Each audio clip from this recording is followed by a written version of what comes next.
Amém? Anotando o tema de hoje aí, todo mundo, vamos lá.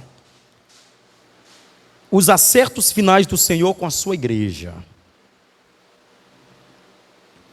Os acertos finais do Senhor com a sua igreja. E aí, embaixo, vocês colocam as 3 lições que vamos estudar hoje. Primeiro, os falsos mestres e a sua destruição.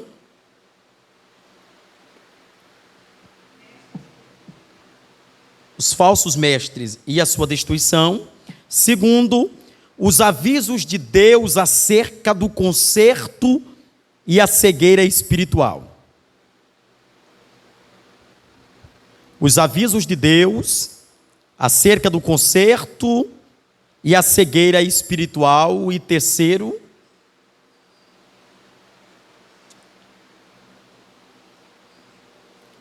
eu vou repetir novamente. Os avisos de Deus acerca do conserto e da cegueira espiritual. E terceiro, os acomodados e a preguiça espiritual.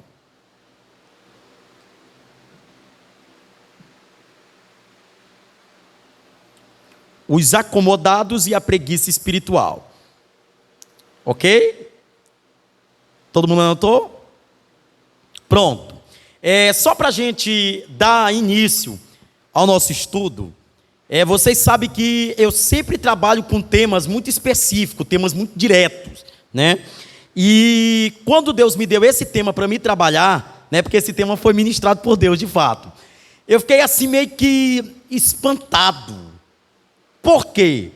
Porque quando a gente fala sobre juízo, geralmente a ideia que nós temos é como se o juízo ele fosse somente consistente às pessoas que estão lá fora, aos fatos lá fora. A gente nunca imagina e a gente nunca pensa que os juízos também são consistentes para o lado de dentro, para o lado inverso, para o lado interior da igreja. E aí eu fiquei analisando como é que Deus tratara o povo no Antigo Testamento e como é que Deus cobrara no Novo Testamento. Essas 2 visões eu quero trabalhar com vocês. Para isso eu vou querer que vocês abram 2 Pedro, capítulo de número 2. E aí nós vamos pedir para que os irmãos possam fazer uma leitura juntamente comigo, a partir do versos 1 de 2 Pedro.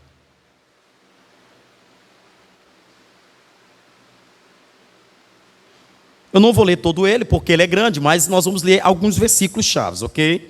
Começando a partir do versículo 1 diz: no passado surgiram falsos profetas no meio do povo, como também surgirão entre vocês falsos mestres. Estes introduzirão secretamente heresias destruidoras, chegando a negar o soberano que os resgatou, trazendo sobre si repentina destruição. Muitos seguirão seus caminhos vergonhosos desses homens, e por causa deles será difamado o caminho da verdade. Em sua cobiça, tais mestres os explorarão com histórias que eles mesmos inventaram. Há muito tempo a sua condenação já paira sobre eles, e a sua destruição não tardará. Pois Deus não poupou os anjos que pecaram, mas os lançou no inferno, prendendo ao abismo tenebrosos a fim de serem reservados para o juízo. Aí eu queria que vocês, na Bíblia de vocês, nós vamos ficar até o versículo de número 4. Eu queria que vocês grifassem as palavras falsos profetas, falsos mestres,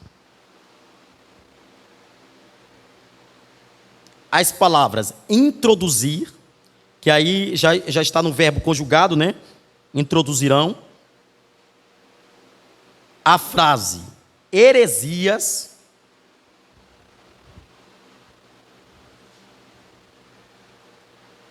e a palavra cobiça.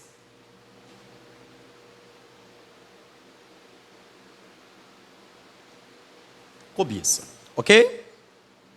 Pronto. Aí eu vou pedir agora para vocês olharem um pouco para cá, que daqui a pouco nós vamos anotar muita coisa. Mas primeiro nós vamos dar início a esse tema, destravando essa questão de 2 Pedro. Por quê? Porque a carta de 1ª e de 2 Pedro, no particular, possivelmente ela é uma carta única, ou seja, ela não tem uma divisão, ela é única, tanto na escrita quanto também no destinatário. Tanto Pedro escreve a 1ª carta, quanto Pedro escreve a 2ª carta. Segundo a teologia bíblica, se admite que quem escreveu tanto 1ª quanto 2ª foi justamente o apóstolo Pedro, por diversas passagens que vai se fundindo com a questão de Atos dos Apóstolos, né? E aí a gente vê muitas frases que tanto a 1ª quanto a 2ª cartas, quem escreve, se difunde ou se cumprimentam com aquele Pedro que passou e que viveu com Jesus Cristo. Mas nós não queremos explicar essa carta na sua propriedade. Na verdade, o que a gente quer falar aqui é sobre esse tema que ele tanto preza em destravar para a igreja, sobre os acertos de Deus com os falsos mestres, com os falsos profetas, com aqueles que querem introduzir, com aqueles que querem disseminar, com aqueles que querem ensinar aquilo que não é verdade.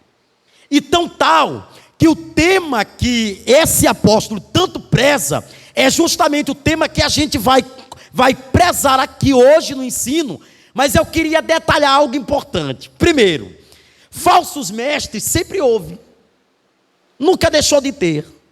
Jesus Cristo, quando ensina a sua igreja, no capítulo 24 do livro de Mateus, ele disse que, e aí tem muitas visões acerca do próprio livro de Mateus, capítulo 24, tem alguns que admitem que o Mateus capítulo 24, ele não é um sinal da volta de Cristo, vendo na mentalidade que já existia muitos falsos mestres e muitos falsos profetas. Só que o que nos chama a atenção não é ter os falsos mestres, mas é o aumento de tudo aquilo que é errado. Tudo aquilo que é errado, no aumento dele, precisamos ter com muita propriedade.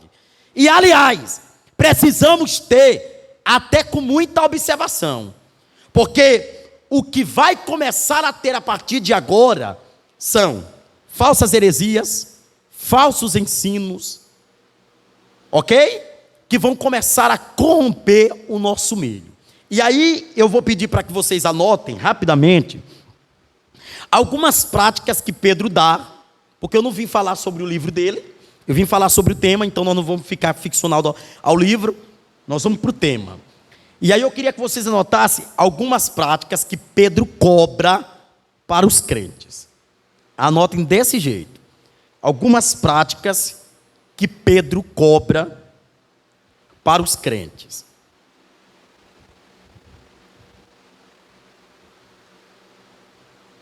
Amém? Primeira prática que Pedro cobra para nós: que nós possamos viver uma vida santa.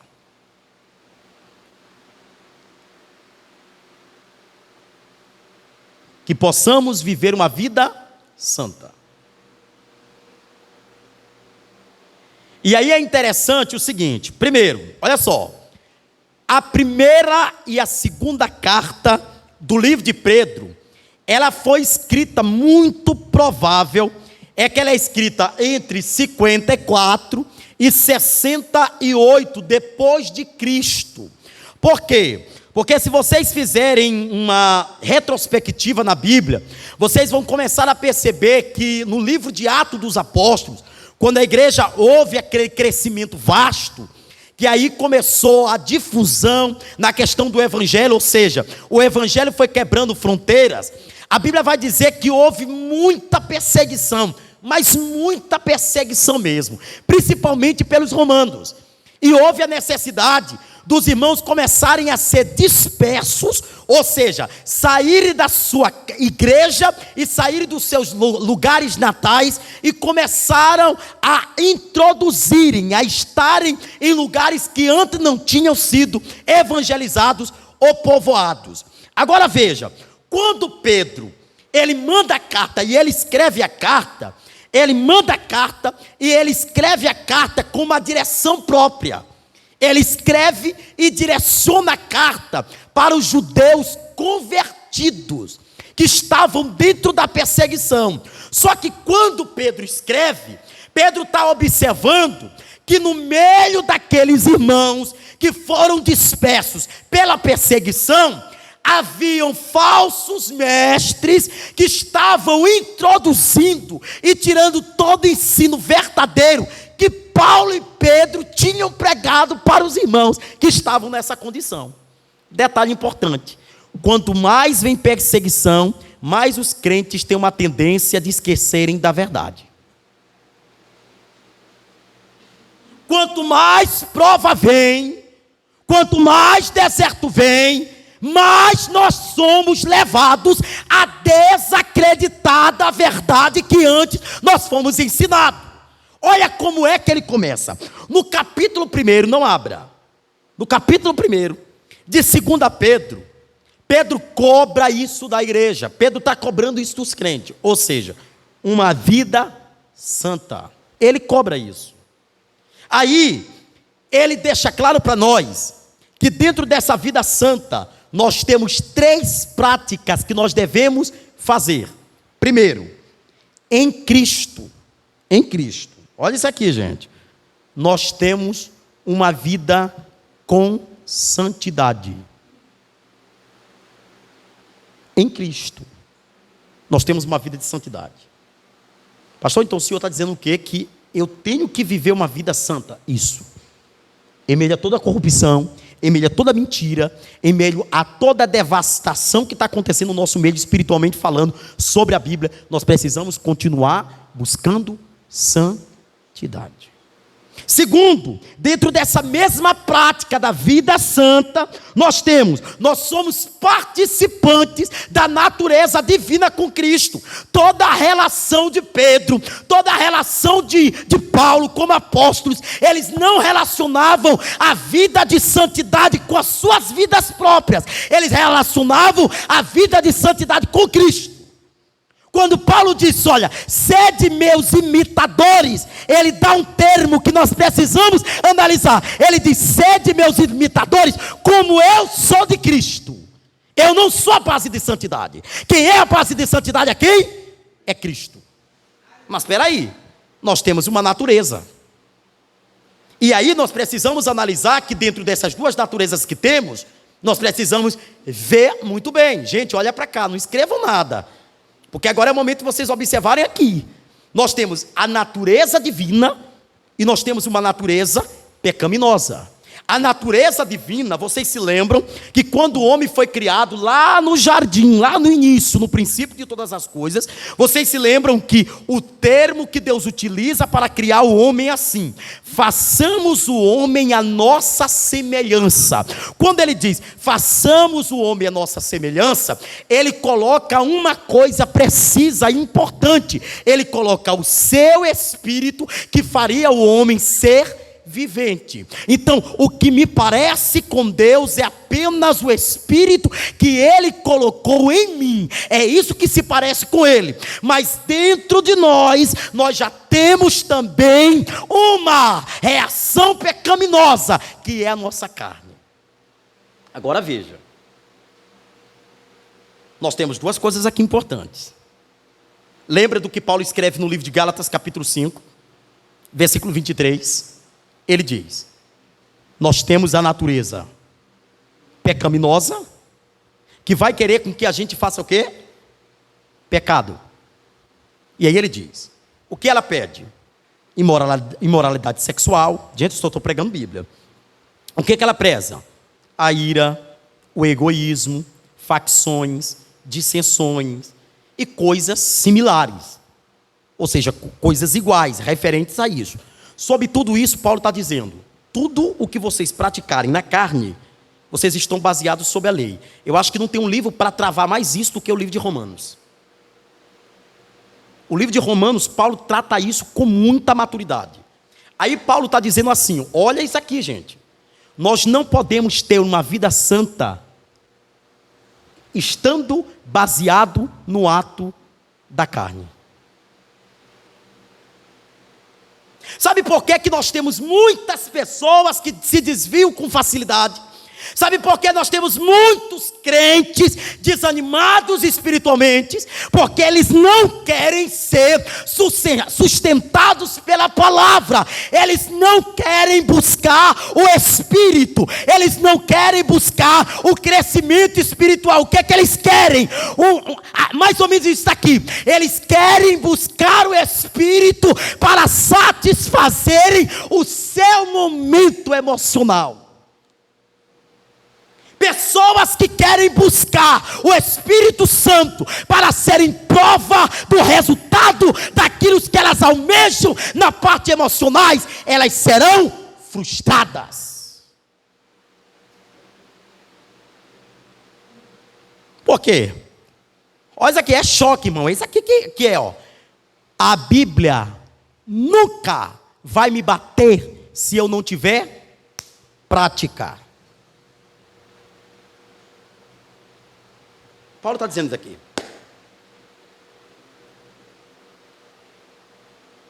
Agora Pedro vem com a mesma mensagem, com a mesma visão, e diz assim, presta atenção. Olha o que está tendo no meio de vocês. Eu vou dizer uma coisa para vocês bem perigosa aqui no meio de nós. Cuidado com libertinagem. Quando todo mundo achar que Deus já não odeia mais nada, e a gente tem o direito de fazer tudo. Cuidado com isso. E não se aproxime de pessoas assim, porque elas são corruptas do que é verdade.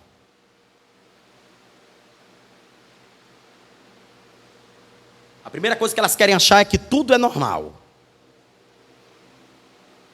É que não tem nada a ver. E Paulo disse uma coisa interessante de duas compreensões para nós. Olha para cá, gente, se ligam. Paulo disse duas coisas interessantes para nós. Paulo diz, cuidado com liberdade, para vocês não confundirem ela com libertinagem. Liberdade, eu faço tudo no espírito. Libertinagem, eu faço tudo na carne. Ok? E o que vai fazer vocês, pessoas de Deus, não pensam que é vestir uma roupinha de crente, pegar a Biblinha e vir para a igreja, porque isso aí não faz vocês crentes. O que faz vocês crentes é uma vida de santidade. E eu vou falar isso aqui porque é um choque para mim também, Deus está me ensinando com a Bíblia.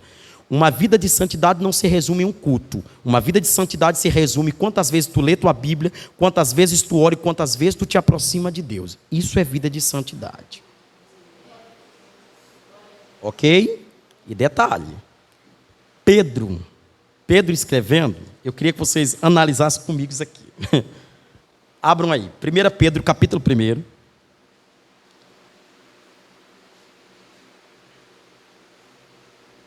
Versículo de número 4, a partir do 4, olha o que ele diz. Dessa maneira, ele nos deu as suas grandiosas e graciosas promessas, para que por elas vocês se tornem participantes da natureza divina e fujam da corrupção que há no mundo causada pela cobiça. Olha só, essas duas naturezas, elas aparecem. A natureza divina, que é proveniente do Senhor para o homem, ou seja, é tudo aquilo que se iguala à fidelidade, à honestidade, a uma vida santa, a uma vida de santificação. Mas ele diz para nós, lembram da queda do homem? O homem caiu pela corrupção, o homem caiu para neutralizar aquilo que é santo. Você imagina, irmãos, por um homem veio o pecado, mas também por um sacrifício de um homem veio a salvação. Sabe quando é que está e quando é que se firma a cobiça? Quando é que se firma a corrupção? Ela está baseada naquilo que é cobiçoso.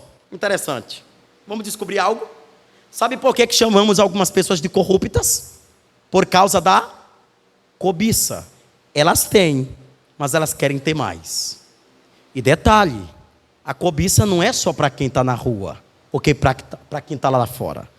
Tem cobiçosos também na igreja.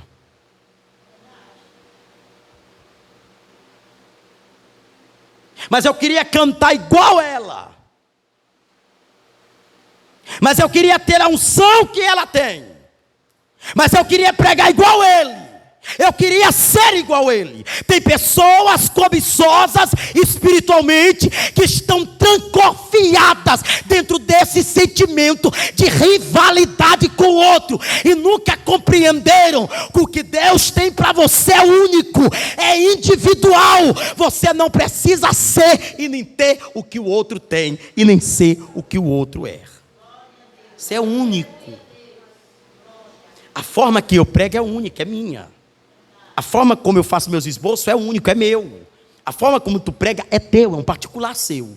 E todos nós estamos dentro desta mesma comunhão. Mas cuidado, porque a cobiça pode ser a raiz de todos os males, inclusive das grandes iras e das grandes divisões dentro da igreja. As competições pode ser uma causa de frustração de muita gente em olhar para o outro e querer ser igual ao outro, ou até mais do que o outro. Que sentimento é esse? Vaidoso. Que sentimento é esse? Destruidor. Sejamos quem somos e como fomos para Deus. Que Deus possa dizer quem somos. Segunda coisa, anote isso aí. A segunda prática que Pedro exorta a gente. A confiança nas Escrituras.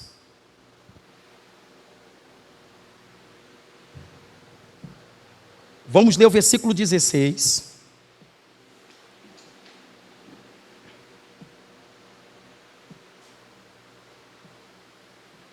Olha o que ele diz. De fato, não seguimos fábulas, do capítulo 1. Ele diz, engenhosamente inventadas. Quando falamos a vocês a respeito do poder e da vinda do nosso Senhor Jesus Cristo. Ao contrário, nós fomos testemunhas oculares da sua majestade.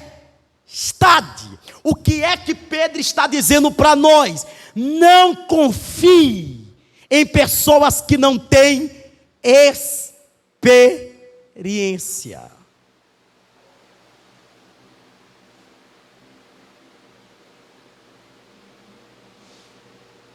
Existem duas diferenças aqui compreensíveis. Existem pessoas que são experientes com o Senhor. Existem pessoas que não querem ser experientes. Olha o que é que Pedro está exortando. Não acredite, não se corrompa pelas fábulas ingênuas que vocês acham que por detrás não tem nada. Tem uma intenção. Vocês se lembram de Satanás? Quando olhou para Eva, o que Satanás faz? Pegou algo que era particular dela. Era particular dela. Eva era ingênua. Ele chama atenção. É interessante, gente. Talvez o ensino pode não ir na velocidade que eu gostaria. Mas quem estiver atento aqui vai ser bem ensinado. Analise comigo. Tudo que é mentira chega com mais facilidade do que aquilo que é verdade. A fake news hoje talvez seja um dos maiores inimigos da mídia, dos nossos ouvidos, da nossa boca e de tudo que é da nossa vida. Existe até fake news da Bíblia. Pessoas que nunca estudaram, pessoas que não conhecem e pessoas que acham que têm o direito de interpretá-la no seu individualismo. Não é assim. Toda interpretação que não tiver a intervenção divina, ela é individualista, ela não tem experiência e não há o porquê ser ouvida. Paulo escreve isso. Quando ele diz que toda a escritura, ela é divinamente inspirada, e ela serve para instruir, ela serve para corrigir, ela serve para moldar, ela serve para transformar, ela serve para levar o crente a entender a verdade e a difusão da verdade. Sabe por que hoje as pessoas não estão mais suportando o verdadeiro ensino? Porque elas querem caldinho de ovo, achando que é verdade do evangelho. Caldo de ovos não sustenta ninguém. Nissime hoje não sustenta crente.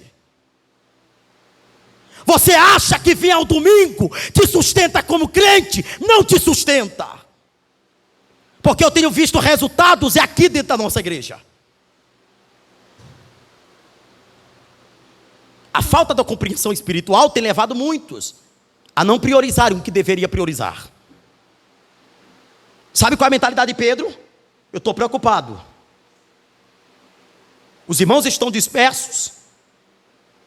Nero está perseguindo os irmãos, Roma está perseguindo os irmãos, os falsos estão no meio dos verdadeiros. E eu vejo uma coisa interessante aqui na Bíblia: Deus nunca se preocupou em revelar aqui na terra quem é falso para quem é verdadeiro.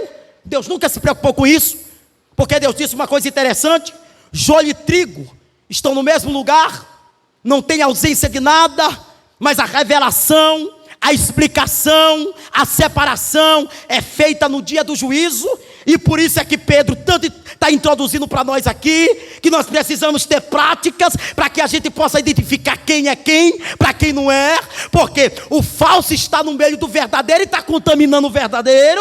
Porque quem deveria, né, ser exemplo era o verdadeiro para o falso, mas hoje o negócio está tudo desorganizado, que o falso ganha vez e o verdadeiro está perdendo as práticas.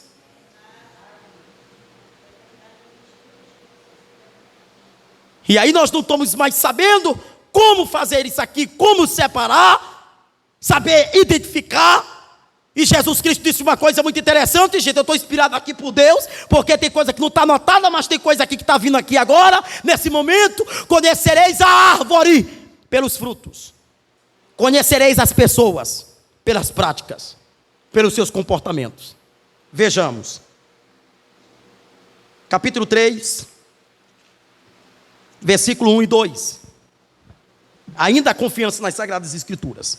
Olha o que ele diz: amados, esta é agora a segunda carta que escrevo a vocês.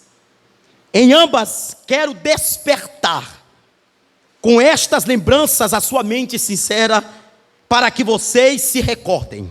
Olha o que ele diz: das palavras proferidas no passado pelos santos profetas, e do mandamento do nosso Senhor Jesus e Salvador, que os apóstolos ensinaram a vocês. Sabe o que ele está dizendo?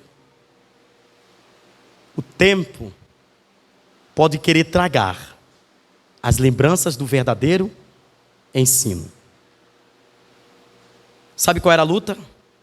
A maior luta do apóstolo Pedro, anote aí na terceira. A luta contra os falsos ensinos.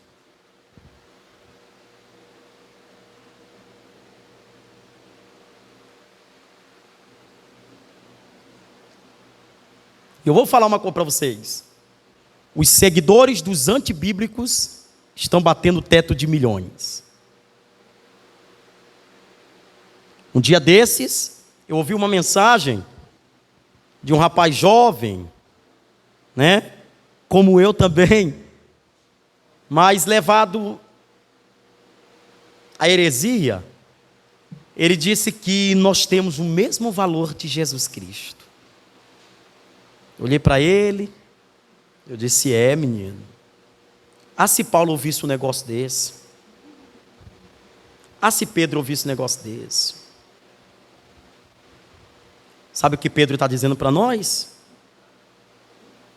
O falso corrompe os princípios. O mentiroso engana com os lábios. Ele é disfarçado. Ele é cruel. Quer ver? Só para não ficar nas minhas palavras. Abram aí, 2 Pedro capítulo 2.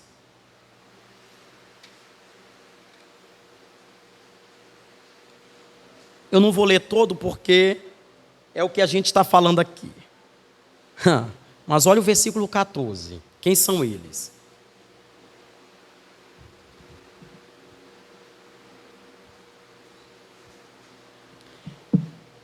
Eles têm olhos cheios de adúltero.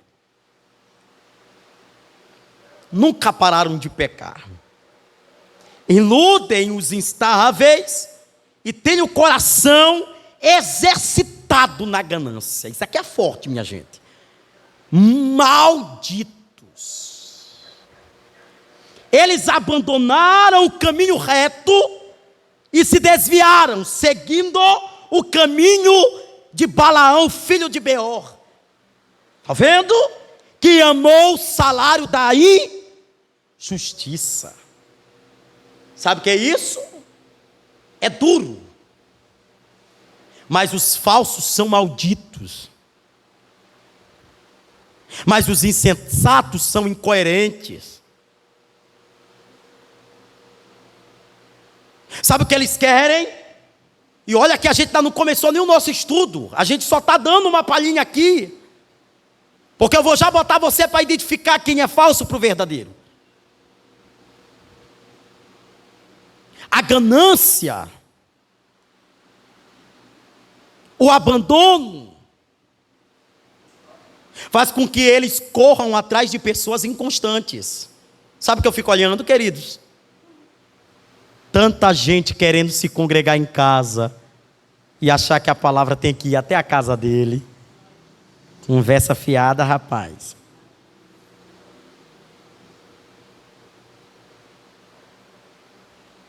Pessoas inconstantes, eles são levados a qualquer tipo de vento. Está vendo, diácono? Pessoas que não são doutrinadas, pessoas que não são ensinadas, pessoas que não são participantes dos ensinos verdadeiros. Quando chega uma mentira, o que é que eles fazem? Eles correm, eles são levados, eles são introduzidos, e aí eles batem palmas para aquilo que é verdade. Mas olha o termo que Pedro utiliza: maldito.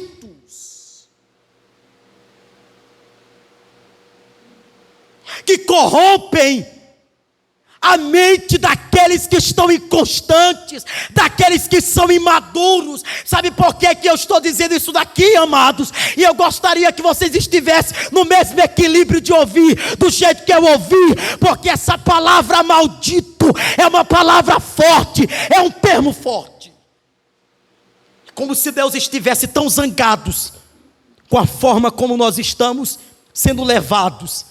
Que talvez malditos não é só aqueles que querem ensinar, mas talvez malditos são os pastores que não têm coragem de pregar a verdade e fica se escondendo atrás de um grupinho, dizendo: eu não vou pregar para não machucar, eu não vou pregar para não tirar mais gente da igreja. Conversa, rapaz, temos que pregar a verdade, doa quem doer. E aliás, quer sair da igreja que prega a verdade? Então vai para aquela que gosta de libertinagem, que vai levar você e ele para o inferno.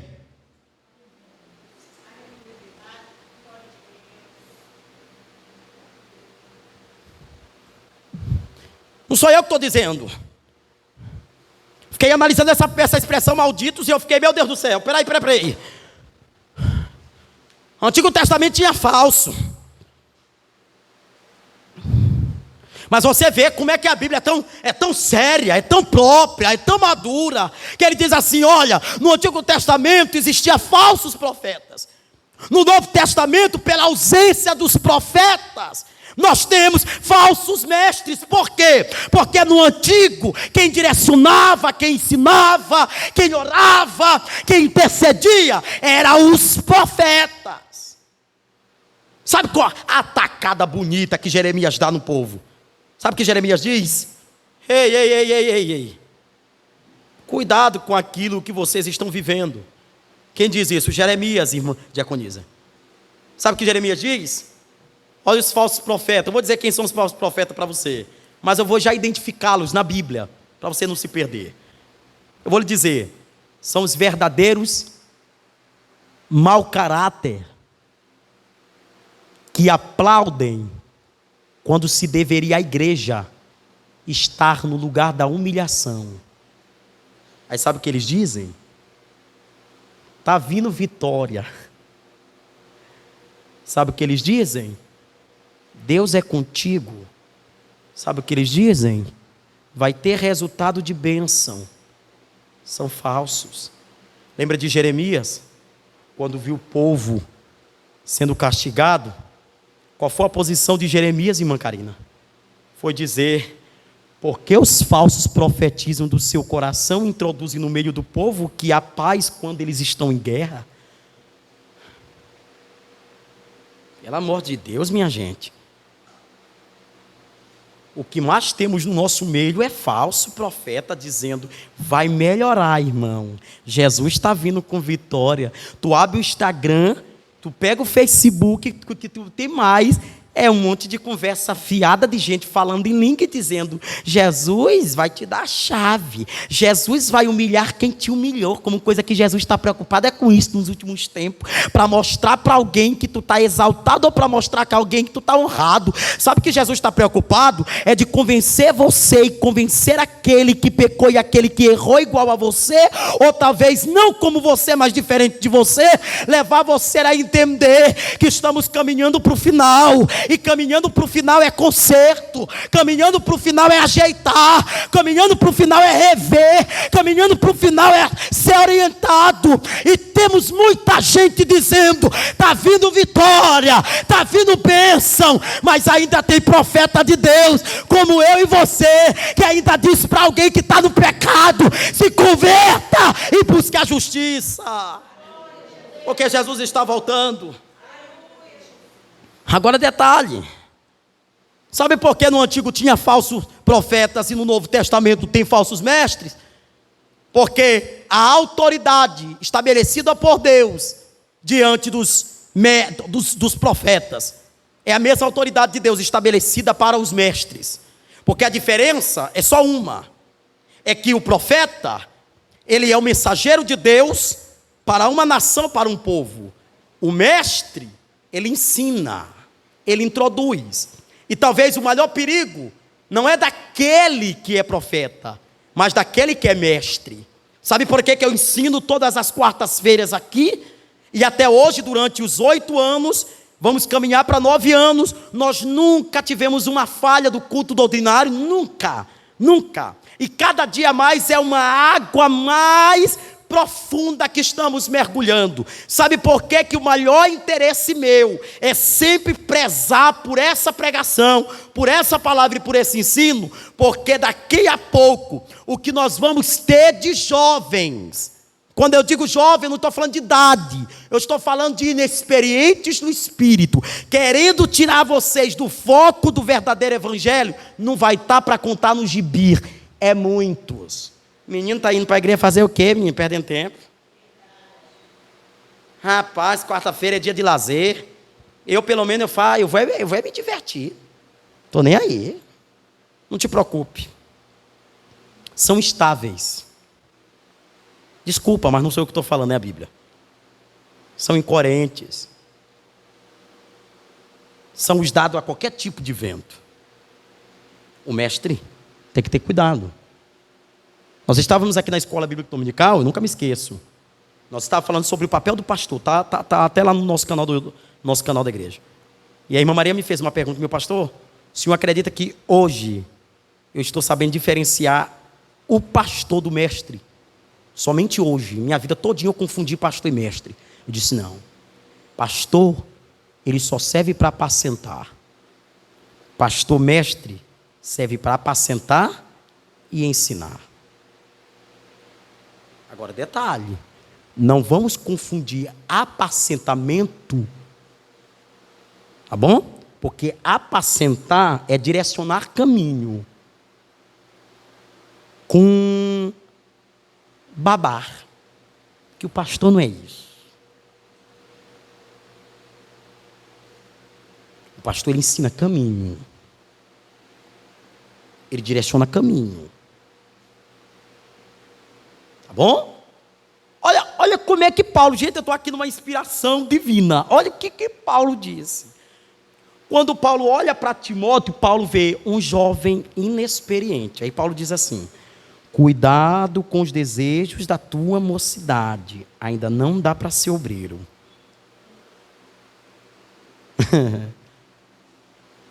Paulo que diz isso. Aí Paulo trabalha. Vai trabalhando, vai trabalhando. Aí quando Paulo chega a dar as qualificações de um obreiro, Paulo começa a caracterizar os verdadeiros dos falsos. Aí Paulo começa a dizer assim: o verdadeiro é irrepreensível, o verdadeiro é marido só de uma só mulher, os falsos estão casando e descasando e casando de novo e achando que tudo está legal, tudo está concordável. E aliás, desculpe que eu vou falar aqui, mas eu vou ser direto. E o povo de Deus aplaudindo.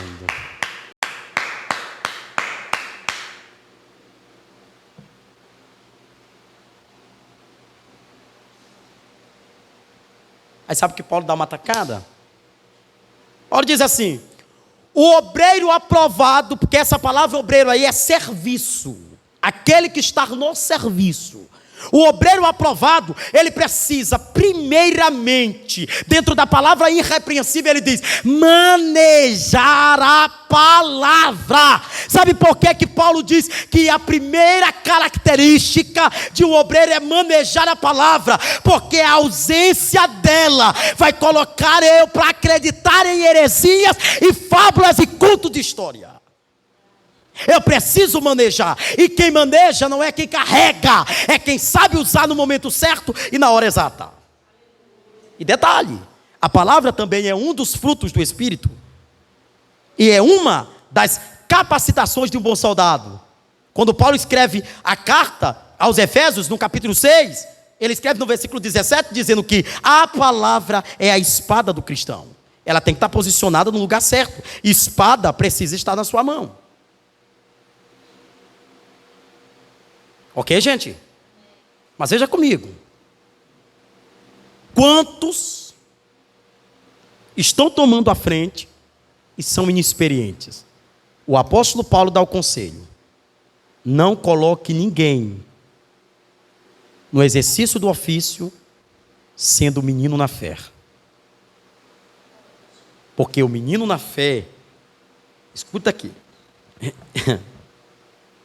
ele não aguenta apanhar. O menino na fé, ele berra, ele grita e ele esperneia, quando na verdade era para ele manter silêncio. Sabe por que pastor é chamada? Eu vou lhe explicar por quê. Porque pastor sangra sozinho para ver você feliz. Tu está pensando que todo dia o pastor queria estar nesse altar, é? Tem dia que ele queria era fugir daqui. Eu digo isso com particularidade. Tem dia que eu queria estar em outro lugar, distante desse compromisso aqui. Mas uma coisa que eu amo é isto aqui. É que só pode estar no chamado de Deus quem aguentar o rojão do chamado. Aí tem gente que diz assim: pastor, eu quero ser diácono, pastor, eu quero ser presbítero, pastor, eu quero ser obreiro, pastor, eu quero ser isso, pastor, eu quero estar no serviço da obra. Cuidado! Será que tu aguenta o peso? Será que tu está preparado para ser decepcionado? Será que tu está preparado para ser injuriado? Hein? E se o pastor te exortar, qual é o teu sentimento? Porque tem gente que não aguenta isso. O pastor briga com ele, sabe que ele vai? Estou ferido. Estou feridinho. Olha, o pastor não tinha essa autoridade de falar isso para mim. Como é que pode? Ele sendo pastor, ele tinha que ser um homem manso. Ele tinha que ser um homem humilde. Tu não sabe o que é ministério, meu irmão. Ministério é apanhar, sangrando e calado. Ai, não, pastor, eu quero... Ah, meu querido, fica aí mesmo no teu banco.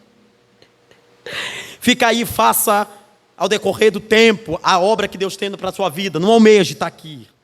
Que aqui é responsabilidade demais. Você não imagina o tanto.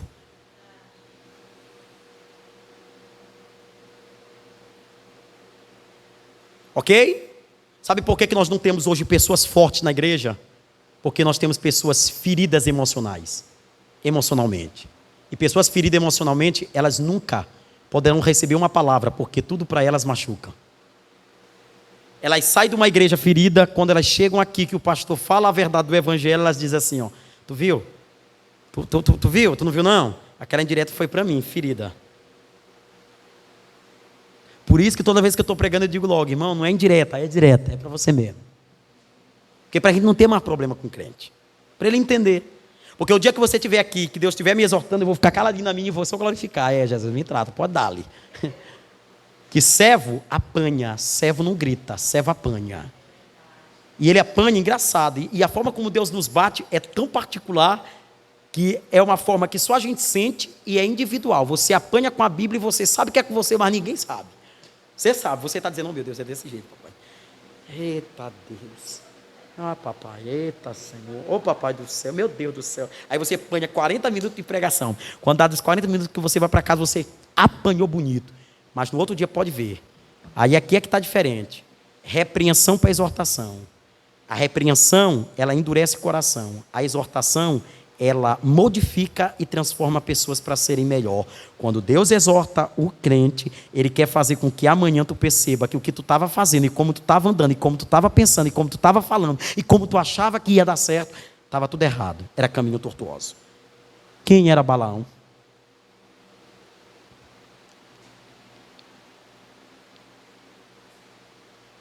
Balaão sabia que Deus não tinha dado autoridade para ele prezar, para ele pregar contra o povo de Israel. Mas o que é que ele faz? Tem ouro, tem prata, eu vou. Porque ganância me faz eu querer estar num lugar que Deus nunca desejou para mim. Segura essa. Ganância me faz eu estar no lugar que Deus nunca desejou para mim estar. Segura. Pega essa, que essa aqui é visão para ti. Vai dando os primeiros passos e aprende aí tudo exatamente num tempo. Se hoje você não está no lugar que você desejou, esteja exatamente onde Deus quer que você esteja. Porque aí é só início. Amém, gente? Aleluia. Quarta, para a gente entrar agora dentro do tema, que é agora que a gente vai entrar. Quarta, a vigilância. É Pedro que está dizendo isso.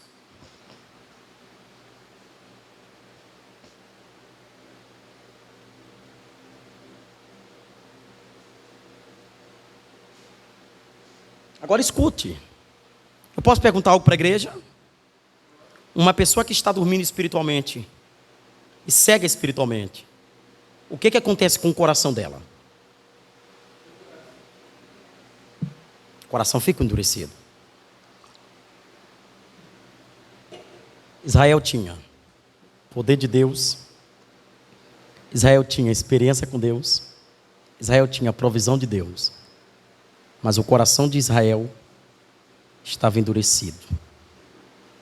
Porque o coração endurecido, ele não consegue. Me parece que é loucura isso, mas é Bíblia.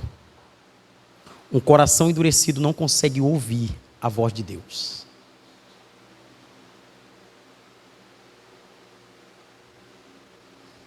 Eu me recordo quando Deus chamou Samuel. E Deus queria limpar a bagunça, os profanos. Gente, desculpe que eu vou falar aqui com português tão claro, mas é porque eu sou direto mesmo no que eu tenho para dizer.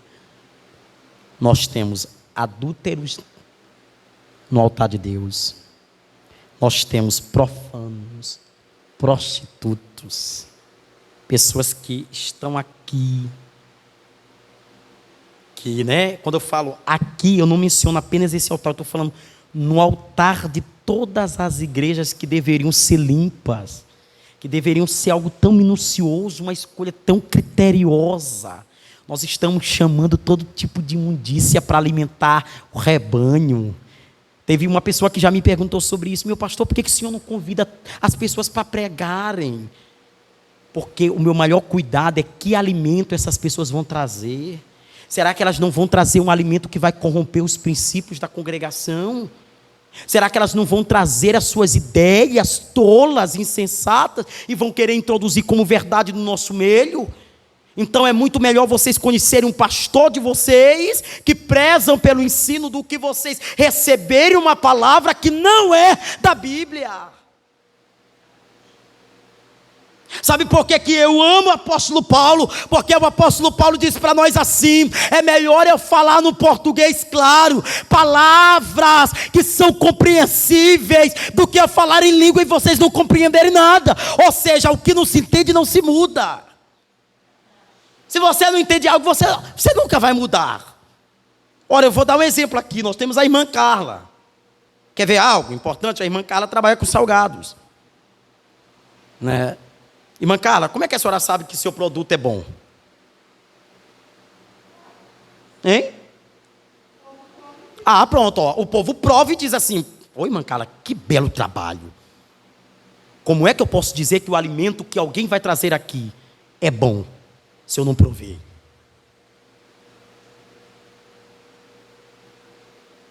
Agora diga para o irmão que está do seu lado, diga para ele assim: é melhor a gente valorizar os daqui do que trazer os profanos para introduzir o que não é verdade.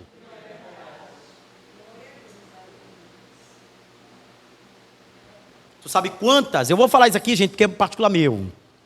Sabe quantos convites semanais eu interrompam para estar aqui, para estar no Polo Coroadinho, para não desvincular o ensino? Muitos. Pessoas que me ligam: pastor, quarta-feira o senhor está agendado aqui na nossa igreja. Não posso, estou agendado na minha. Pastor, segunda-feira não tem nada na sua igreja, tenho um compromisso. Não posso, estou agendado na minha.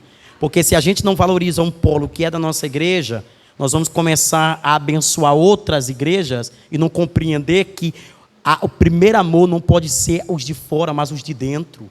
Se nós, olha, veja comigo, gente, se nós não conseguimos ajudar a nossa igreja, nós vamos conseguir ajudar a outra. Aí tem gente que fica segunda-feira numa igreja, terça-feira em outra igreja, quarta-feira na outra igreja, quinta-feira na outra igreja, sexta-feira na outra igreja. Aí pior, ele é setado na igreja e vem para cá para deixar a seta dele.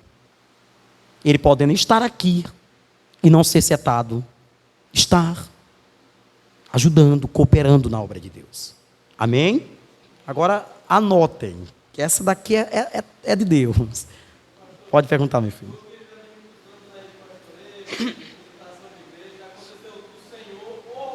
Certo. Já.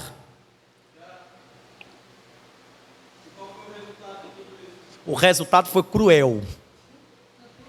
Porque eu já participei, na verdade eu já participei de um culto que o pregador foi pregar há muito tempo atrás, muito tempo mesmo. Isso eu não era nem pastor ainda, mas eu me recordo nessa época.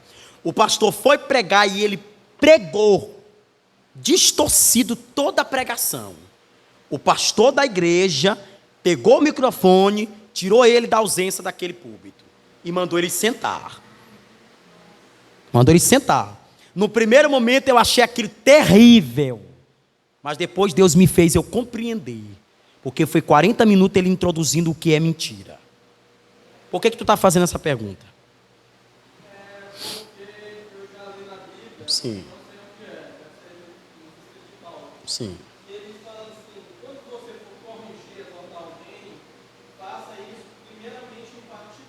Correto. Mas detalhe, agora vamos lá que eu quero te explicar em detalhe, porque esse assunto é comigo. Isso aqui eu já sei. Quando Paulo fala essa expressão, Paulo não está introduzindo ao ensino e nem a pregação. Paulo está introduzindo a disciplina. Porque se tu analisar a disciplina, como é que Cristo nos ensina? A verdadeira disciplina bíblica, ela tem que ser, primeiro, uma orientação do pastor para com a pessoa. Segundo, ela tem que ser uma repreensão ao público. Tu pode perceber isso. E terceiro, uma disciplina de tirar ele dos cargos. O pastor, para disciplinar alguém, ele precisa primeiramente conversar com o indivíduo. Aí ele conversa com o indivíduo e chama a atenção. É mais ou menos assim, por exemplo, eu chamo o Tiago. Olha, irmão Tiago, é o seguinte, eu tenho percebido alguns comportamentos teus que não é legal. Aí eu te chamei na primeira, tu não me atendeu. Aí tu vai lá e faz, continua. Aí o pastor, uma hora ou outra, ele não vai te envergonhar. Ele vai chamar você ao público, a sua atenção, para que os demais compreendam que existe um zelo dentro da congregação. Agora, no terceiro, quando você não quiser ouvir, ele tem toda a autoridade de fazer o ato da disciplina. Nessa tua expressão que tu usou de Paulo, propriamente eu posso te dar 100% de certeza que ele estava falando de disciplina e não de pregação. E no caso, eu já visitei uma igreja, mas Sim. e aí, sabe o que eu estava pensando? Sim, Aí disse que a pessoa, a mulher, ela vomitou, sei lá, cagou. sim. E aí depois, me explicando, disse que foi câncer. Aí eu fico na minha A tua dúvida. imaginação. Sim. Tá, se foi realmente câncer, depois essa mulher vai dizer que foi câncer, né? Vai se expressar.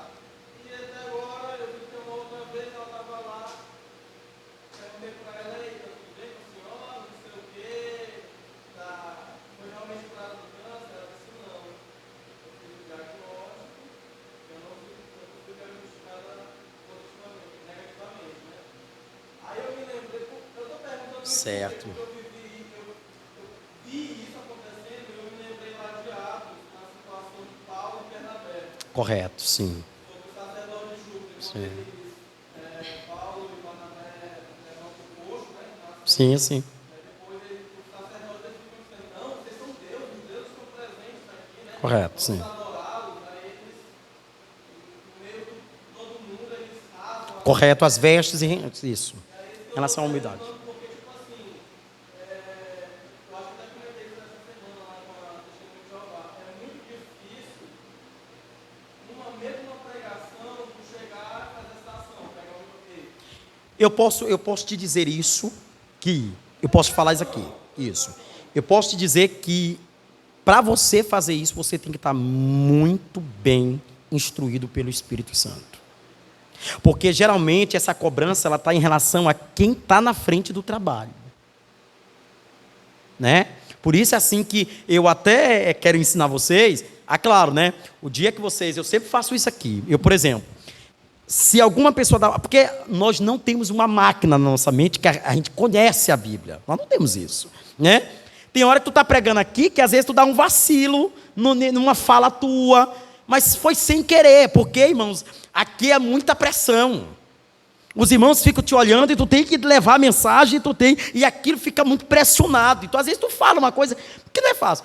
Às vezes, nós temos que perdoar pelo excessivo emocional, que tem que haver, porque tu está ali naquele, né? Por isso é que é muito importante, por exemplo, o pastor, e aí, irmão Tiago, eu posso dizer isso aqui com muita propriedade, com o que eu faço aqui na igreja.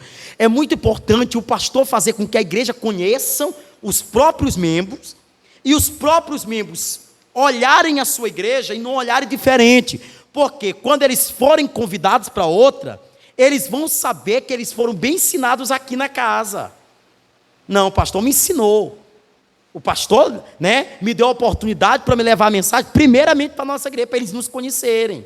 Então, é importante que a gente tenha isso com mentalidade. Essa autoridade de refrear alguém, de exortar alguém, ou propriamente de tirar alguém no exercício da pregação, quando se estiver introduzindo algo totalmente errado, eu posso dizer totalmente com convicção, essa autoridade, fora ela dada a alguém, aqui no nosso meio, pelo Espírito Santo, essa autoridade com certeza é do pastor.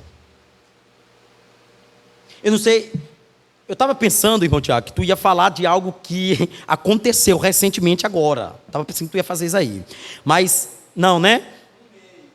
Um mês, mais ou menos, foi? Olha só, eu só vou te falar isso aqui porque bombou. Eu não sei se vocês já viram, tá passando aí na rede social direto, um pastor que ele está numa igreja. E aí ele está falando assim, ele está chamando os pastores de safado, os pastores são safados, e ele utiliza muito essa expressão. E ele diz assim, olha, estão enriquecendo nas custas da igreja, tem até Mercedes. Aí o pastor sai de lá e pega o microfone e diz, olha, eu tenho uma Mercedes, Aliás, eu tenho duas. Ele diz desse jeito mesmo. Pronto, agora eu vou dar minha opinião particular, gente, por favor. É minha opinião. Não é da igreja. Eu não quero que vocês também acreditem na minha opinião. É uma opinião pessoal. Eu acredito que o pastor fez o certo. Na minha visão, eu acredito que sim. Por quê? Quem é que tinha Mercedes na igreja? O pastor. Por que ele não falou de outro carro?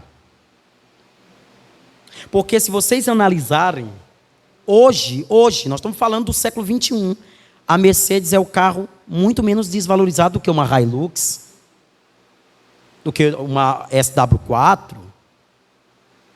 Não é verdade? Desvalorizado.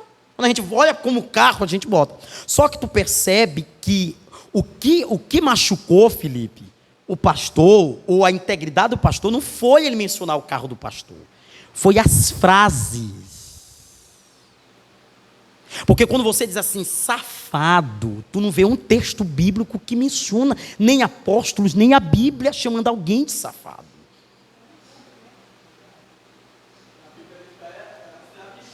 Justamente. Então, as frases que ele utiliza vai corrompendo quem está no altar. E fez com que... Eu não vou te mentir, mas se chegasse um camarada desse a fazer isso aqui na nossa igreja... Pronto, mas vamos lá. Por isso que eu estou te falando. Quando eu te dou uma oportunidade na minha igreja para você pregar, eu estou te dizendo, pregue a Bíblia, meu filho. Não maltrate ninguém, prega a Bíblia. Agora, se você pegar aqui, olha, irmãos, tem pessoas que são difamadas, tem pessoas que são prostitutos da fé. Tu pode perceber que essa expressão tem texto bíblico que comprove, porque tem exemplo. Ofni e Finéias, Saul, pessoas que transgrediram a Bíblia, mas tu não pode, porque Felipe, no auge da emoção, tu começa a pegar aquilo e tu perde a Bíblia como foco, aí tu começa a pegar aquilo. É isso que eu estou te dizendo. Quer ver outro episódio? Só para te ver, o pastor José Carlos, que é o presidente da Assembleia de Deus, que inclusive agora é o presidente das Assembleias de Deus Gerais, ele pegou, né? Porque na igreja a gente se respeita, amados. Por exemplo, na nossa igreja o culto é feito assim. Mas, por exemplo, na hora dos hinos, como é que a gente fica? A gente fica em pé. Mas tem igreja que é sentado. Agora, quando tu chega na igreja, tu tem que se adequar ao sistema daquela igreja. Tu não vai estar aí como se tu estivesse na nossa igreja. Cada igreja tem uma forma de trabalhar que nós chamamos de sistemas únicos, que são utilizados por eles. E aí o pastor José Carlos, o irmão, depois que terminou de louvar, ele disse, irmãos, dê uma salva de palmas para Jesus. Ninguém bateu palma. Aí o pastor José Carlos foi lá, né, e disse, olha, aonde tu aprendeu isso?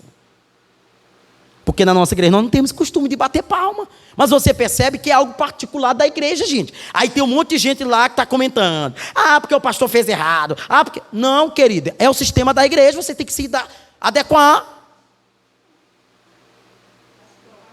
Pode falar, minha irmã. Pronto, olha aqui, ó. Olha aí, ó, tá vendo? Ó, detalhe importante, ó. Detalhe importante, ó. Ó, preste bem atenção. Esse mesmo detalhe que a diaconisa está trazendo é o que eu já tinha falado para a irmã Graça. A irmã Graça fez essa mesma pergunta. Pastor, por que na sua igreja, né? Porque os diáconos ficam sentados no altar e não ficam em pé intercedendo. E eu falei para ela, intercessor é intercessor. Diácono é diácono. Não vamos confundir o negócio. O que é o intercessor? É alguém que intercede. Então, se eu digo assim, Ivone, Graça, Carla e Karina, vocês a partir de hoje são intercessoras. Eu estou dizendo para vocês, o papel da intercessora é interceder. Aí sim, vocês já sabem que vocês... Agora, o diácono não. O diácono tem que sentar na mesa. Pastor, o senhor está usando aqui contra a Bíblia. Pode ler o livro de Atos. Qual era o trabalho do diácono? Era olhar as necessidades da congregação. Então o diácono sempre está aqui, ó. Por exemplo, tem um diácono Felipe ali que está lá atrás. Ele sabe. Ele não senta aqui. Ele não senta aqui. Todo mundo sabe disso aqui, né? Mas você pode ver, ele concilia durante todo o culto comigo aqui. Ele fica aqui de olho aqui para me ver o que está precisando. Está entendendo? Fora, tudo. Porque, como eu sempre digo para ele, o diácono é a mão do pastor. Sempre digo isso aqui, o diácono é a mão do pastor. Quando o pastor pensa, o diácono executa. Ele já faz. Então, é importante, aí é que eu digo, a pastora está errada? Não, Nina, não, nunca. É uma forma dela trabalhar. Que possivelmente possa ser uma forma que eu possa trabalhar, mas não nessa mentalidade. Eu posso separar os níveis de intercessor para diaconisa. Diaconisa comigo, senta no altar, diaconisa comigo, vai para a ação social, diaconisa comigo, vai para isso. É assim que é diaconisa. Agora, a intercessora não. A intercessora, ela serve para esse tipo de papel, para interceder. Mas talvez, diaconisa, a pastora usava a senhora muito mais e os diáconos a fazerem isso pela falta de intercessores na igreja. Provavelmente é isso. Muito provável. E, com certeza, eu acredito que é a primeira característica dele. Porque se ele estiver lá fora, e aí detalhe importante, tá vendo, Tiago? Detalhe muito importante. Nós vamos terminar aqui. Vai ser para o próximo culto as identificações dos falsos. Nós vamos. Até porque a gente não tinha como terminar esses 3 temas aqui só num culto, né? Eu só queria dizer algo importante. Não vamos confundir, tá bom? Discernimento espiritual com achismo. Com achismo. Porque tem gente que acha que tem discernimento. Aí ele fica assim, ó.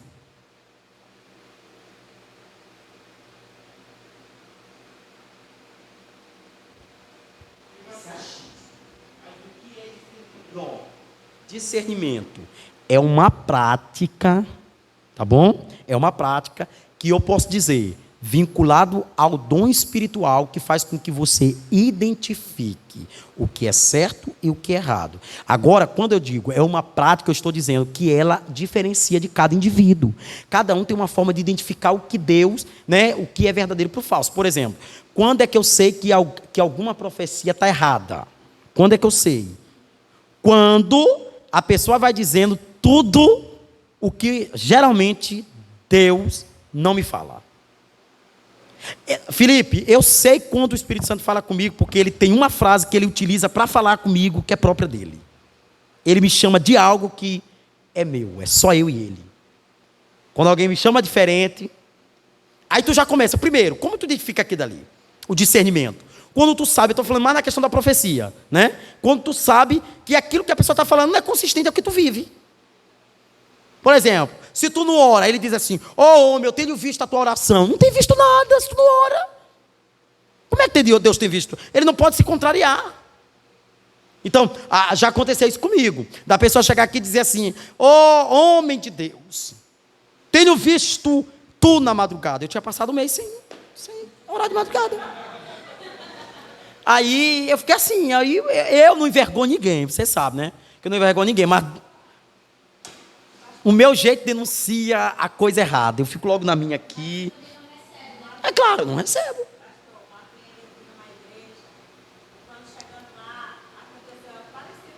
Certo. Sim, sim.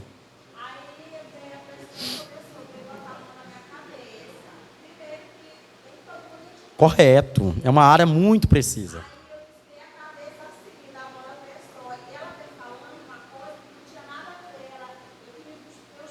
Olha aí, tá vendo?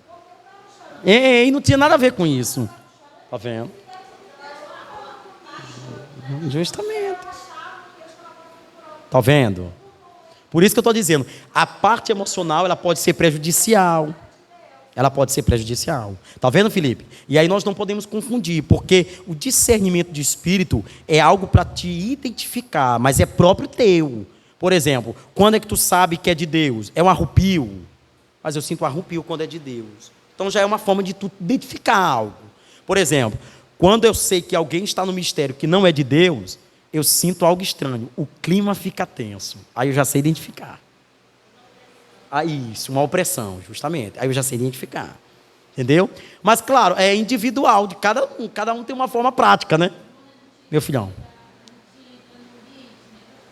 Aí eu posso perguntar para você, e aquele rapaz que está lá fora lá, é do Senhor ou não é? De Jesus.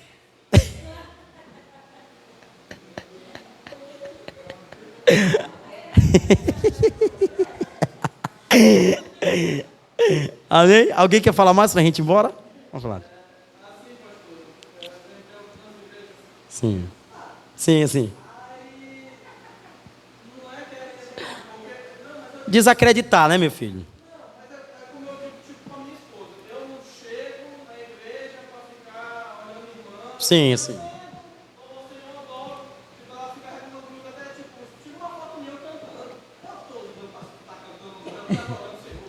Aí eu falo assim mesmo. Eu sei, sim. Fotógrafo, não tô nem não. Aí, tipo assim, eu entrei em duas igrejas que automaticamente, beleza, mas quando eu virei para trás, eu olhava, dei para uma pessoa. Sim.